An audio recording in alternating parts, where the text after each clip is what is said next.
राजा शेर बब्बर शेर था और उसकी पत्नी उनकी ही तरह बहुत ज्यादा शक्तिशाली थी। दोनों राजा और रानी अपने जंगल का खूब ख्याल रखते थे, बहुत अच्छे से सभी की देखभाल करते थे। उनकी एक बेटी थी, छोटी शेरनी, जो बहुत ही प्यारी थी। मगर बब्बर शेर का छोटा भाई रुस्तम उनसे बहुत नफरत करता था। एक दिन चालाकी से वो उन पति पत्नी को घायल कर देता है और मार डालता है। चाचा रुस्तम जब उन पर हमला कर रहे थे तो ये बात राजा शेर की बेटी देख लेती है। वो अपनी जान बचाने के लिए जंगल छोड़कर भाग जाती है। उसे भागता हुआ देखकर एक छोटा नन्हा खरगोश उसका पीछा करता है। अरे अरे अरे, तुम कहाँ जा रही हो? चाचा रुस्तम ने मेरे माता पिता की हत्या कर दी है। अब मुझे इस जंगल में नहीं रहना चाहिए। तुम भी मेरे साथ चलोगे? हाँ हाँ चलो। खरगोश और छोटी शेरनी जंगल से बाहर चले जाते हैं। उन्हें कुछ समझ नहीं आता कि वो कहाँ जाएं। फिर वो एक जादुई पेड़ से मुलाकात करते हैं। जादुई पेड़ उन्हें पहचान लेता है और कहता है, क्या तुम वो बब्बर शेर की बेटी हो जिसका छोटा भाई रुस्तम था और उसने अपने भाई और भाभी की हत्या कर दी? क्या तुम उन्हीं की बेटी हो? हाँ, मैं उन्हीं की बेटी हूँ। मैं हूँ छोटी शेरनी। अरे बेटा, तुम यहाँ वहाँ क्यों भटक रही हो? छोटी शेरनी सारी बात जादुई पेड़ को बताती है। खरगोश भी मिलकर सारी बात बताता है। तब जादुई पेड़ शेरनी से कहता है, तुम्हारे पिता के मुझ पर बहुत एहसान है। लो, मैं तुम्हें जादुई शक्तियाँ देता हूँ। जाकर अपने पिता की मौत का बदला लो बेटी। सच? क्या आप मुझे अपनी शक्तियाँ देंगे? हाँ, तुम्हें भी और इस नन्हे खरगोश को भी, जिसने तुम्हारा इतना साथ दिया है। जादुई पेड़ दोनों को शक्तियाँ दे देता है। दोनों वापस लौटकर जंगल में आते हैं और रुस्तम का काम तमाम कर देते हैं। रुस्तम को उसकी करनी का फल मिल जाता है और एक बार फिर से पूरे जंगल पर छोटी शेरनी का हक बन जाता है। अब उसकी टांगे पहले से भी ज्यादा लंबी थी, क्योंकि उसे जादुई पेड़ ने वरदान दिया था कि वो जब चाहे अपनी टांगों को छोटा या लंबा कर सकती है। जंगल के पास एक छोटा सा नन्हा सा खरगोश रहा करता था, जिसका नाम था राजू। राजू बहुत ही मजेदार बातें किया करता था। उसका दिमाग इतना तेज था कि कोई बातों में उसे हरा नहीं पाता था।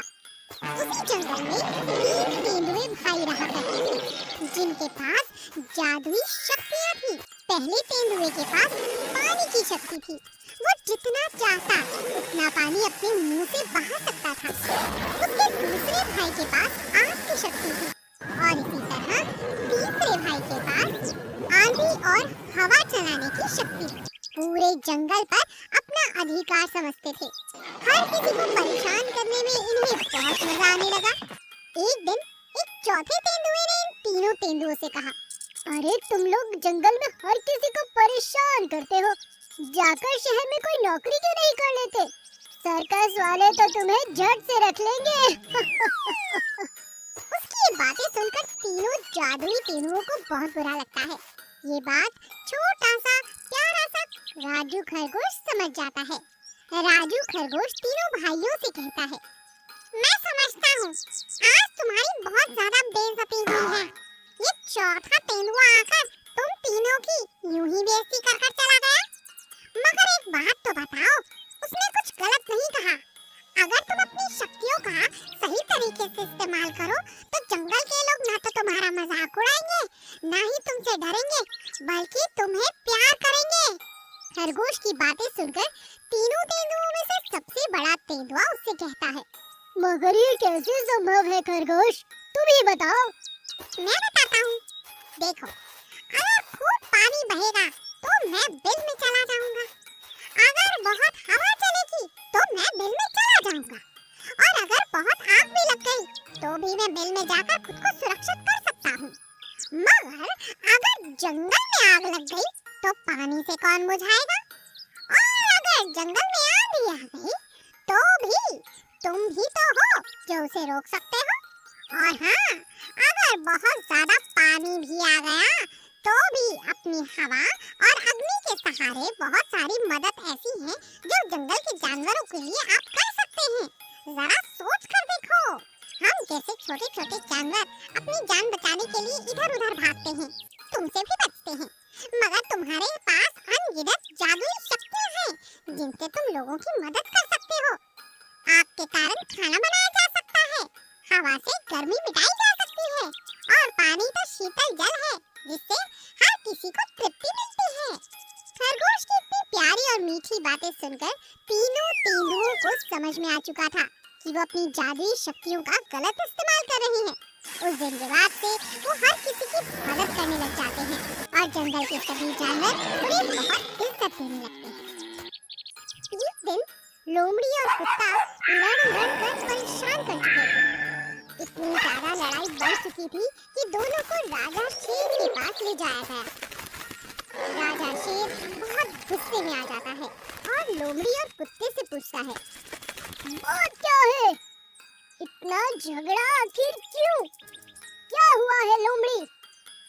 लोमड़ी राजा से कहती है, महाराज क्या बताऊं, ये जो कुत्ता है ना, ये हर रोज मेरे आम खा जाता है। मैं जगह जगह से बहुत सारे मीठे मीठे आम तोड़ कर लाती हूँ और ये मेरे सारे आम खा जाता है और कहता है कि इसने ऐसी चोरी नहीं की, बल्कि मैंने इसके आम चुराए हैं। नहीं नहीं महाराज, ये झूठ बोल रही है, मैंने इसका कोई आम नहीं चुराया, बल्कि इसने मेरे जमा किए हुए सारे आम खा लिए हैं, एक भी नहीं छोड़ा। मैंने इसे रंगे हाथों पकड़ा है महाराज, इसीलिए झगड़ा कर रहा हूँ। बहुत मेहनत लगती है आम ढूंढने में, ये तो लोमड़ी है, मैं तो कुत्ता हूँ। भला मुझे आम तोड़ने में भला सोचिए कितनी दिक्कत होती होगी ना। राजा शेर दोनों की बात सुनते हैं, लेकिन कौन सच कह रहा है ये सोचने में बहुत परेशान हो जाते हैं। तभी उनकी नजर कबूतर पर पड़ती है और वो कबूतर से कहते हैं, अरे बोलो कबूतर, तुम्हारे पास इस बात का कोई हल है? बहुत आसानी से महाराज, आप मेरे साथ जादुई पेड़ के पास चलिए, इन दोनों को वहीं लेकर चलते हैं। वहाँ पर दूध का दूध और पानी का पानी हो जाएगा। वहाँ पर जादुई आम लटके हुए हैं। इन दोनों में से जो भी सच कह रहा है वो तो बच जाएगा, लेकिन दूसरा जैसे ही आम को काटेगा सारे दांत टूट जाएंगे उसके। राजा शेर कुत्ता और लोमड़ी को लेकर जादुई पेड़ के पास जाते हैं। कुत्ता झूठ बोल रहा था, इसीलिए वो जादुई पेड़ देखते ही वहाँ से भाग जाता है। लोमड़ी राजा शेर से कहती है, महाराज देखा आपने, ये जादुई पेड़ की जरूरत ही नहीं, मैं काट कर अभी बताती हूँ। जादुई पेड़ का आम लेकर जैसे ही लोमड़ी काटती है, वो आम आराम से कट जाता है और उसके दांतों को कुछ नुकसान नहीं पहुँचता। इस बात से ये बात साबित हो जाती है कि कुत्ता ही उस बात का गुनहगार था और वो झूठ बोल रहा था। इसीलिए हमें कभी झूठ बोलकर दूसरों पर इल्जाम नहीं लगाना चाहिए। अनोखे दोस्त। चंदन और राघव बहुत पक्के दोस्त थे। दोनों के पास कोई काम धंधा तो था नहीं, सारा दिन गांव का पूरा चक्कर लगाते और जंगल में घूमने चले जाते। एक दिन पूरे गांव में एक बहुत बड़ी अफवाह फैल गई थी कि गांव के बैंक पे बहुत जल्द लुटेरे डाका डालने वाले हैं। बहुत समय से गांव में डकैती की वारदातें होती जा रही थी। ये बात दोनों दोस्त जानते थे। अरे यार, ये कौन डकैत है? कमाते धमाते नहीं, आसानी से पैसा चोरी करते हैं और जीवन व्यतीत करते हैं। मगर ये गलत बात है यार, ऐसे लोगों की मेहनत का पैसा ले लेना कोई अच्छी बात नहीं। तो हमें जाकर इनकी तलाश करनी चाहिए, अगर मिल जाए तो पुलिस के हवाले कर देंगे। हाँ हाँ, क्यों नहीं, वो देखो पुलिस ने उन्हें पकड़ने पर 10,000 का इनाम भी रखा है। दोनों दोस्त इनाम की राशि पाने के लिए अब बहुत मेहनत करते हैं। वो चाहते हैं कि उनके गांव में ये बैंक लूटा भी ना जाए और लुटेरे पकड़े जाएं। दोनों दिन रात लुटेरों की खोज कर रहे थे। अचानक तभी उनका ध्यान घोड़ों की आवाज पर गया जो आधी रात को आ रही थी। अरे दोस्त, ये घोड़ों की आवाज कैसी? चलो पीछा करते हैं। दोनों दोस्त घोड़ों की आवाज का पीछा करते हैं और देखते हैं कि जंगल के बीचों बीच घोड़ों के ऊपर बैठे हुए डकैत किसी मजदूर से बहुत ज्यादा खुदाई करवा रहे हैं। थोड़ी देर बाद डकैत वहाँ से चले जाते हैं। दिन आने पर दोनों दोस्त वहाँ जाकर देखते हैं कि वहाँ खुदाई से सुरंग बनाने का काम चालू है। वो सुरंग सीधा उनके गांव के बैंक तक जाती है। ये बात वो पुलिस को बताते हैं और पुलिस मौका पाते ही डकैतों को पकड़ लेती है। अरे वाह, तुम दोनों ने तो बहुत अच्छा काम किया। पुलिस को सूचना देने के बाद ये 10,000 की रकम अब तुम्हारी हुई। बहुत बहुत शुक्रिया।